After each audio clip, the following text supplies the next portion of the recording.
Once upon a time, in a vast and prosperous kingdom, there lived a wise and powerful king named Edward. He ruled over the land with strength and justice, beloved by his people.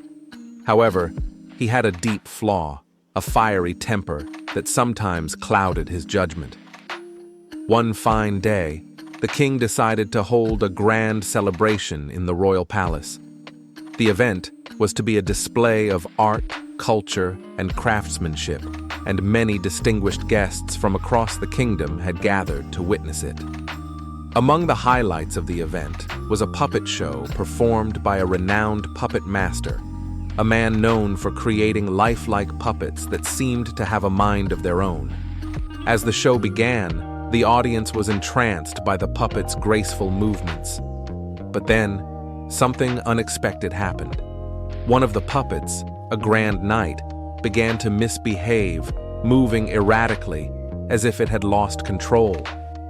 The puppet master tried to regain control, but the puppet continued to perform poorly, its movements out of sync with the rest of the show. King Edward, who had been watching the performance with great pride, suddenly felt a surge of frustration. His face turned red, and his patience wore thin.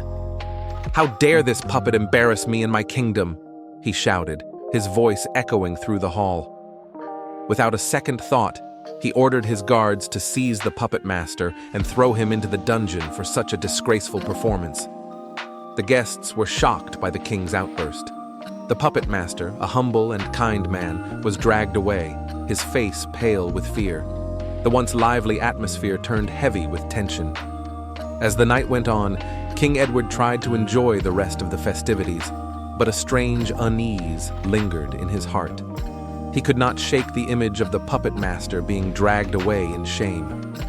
The more he thought about it, the more regret filled his mind. Was the puppet's mistake truly worthy of such harsh punishment? Was it the puppet master's fault? Or could there have been another explanation?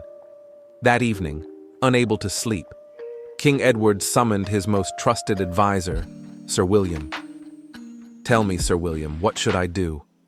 I fear I have acted rashly," he confessed, his voice tinged with sorrow. Sir William, ever wise and calm, placed a hand on the king's shoulder.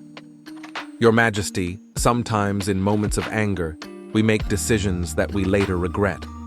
Perhaps the puppet was simply malfunctioning, not because of the puppet master's actions, but because of an unnoticed flaw in the mechanism. But even more importantly, Your Majesty, this moment teaches us something greater, the importance of patience." The king listened closely, absorbing the wise words. "Patience, you say?" he asked, his brow furrowed in thought. "Yes," Sir William replied. "Patience is a virtue that kings must cultivate. For even in the face of mistakes and imperfections, it is through patience that we find true wisdom and make better decisions." King Edward nodded slowly, a sense of realization dawning on him. The next morning, he visited the dungeon where the puppet master was locked away.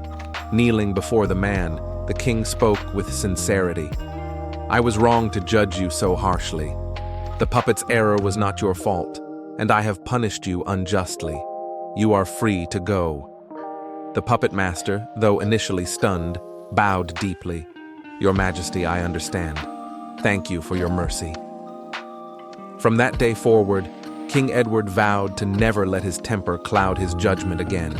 He learned that, in moments of frustration, taking a deep breath and allowing time for reflection was the true path to wisdom. And thus, the kingdom flourished under a king who ruled with both strength and patience, knowing that the greatest power lay not in reacting swiftly, but in choosing the right moment to act with compassion.